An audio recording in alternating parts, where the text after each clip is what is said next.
Cik vienkārši paša spēkiem ir palaist šādu pacēlāju darbībā. Pirmām kārtām savienojam hidrauliku, te mēs neko sajaukt nevaram. Vienā pusē ir viena šļauka, otrā pusē otra. Pilnīgi vienalga, kurā pusē jūs pievienojat. Nākamais savienojam elektrisko daļu. Šajā gadījumā arī sajaukt neko nevar, jo visi vadi ir marķēti un atzīmē, tā kā citu nekur citur neiespraudīs.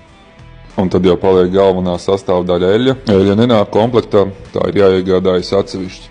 Šādam pacēlājam mums pietiek ar 5 litriem, tātad tas ir viens iepakojums. Eļļas kodu pievienoju aprakstā.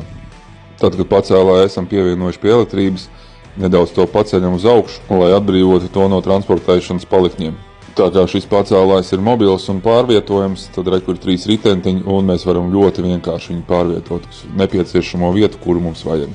Un pēdējais patīkamais moments – uzbraucam mūsu projekta auto un jau ceļam augšā. Tā kā jums nepieciešams šāda tipa pacēlājs, tad droši meklējiet pie mums.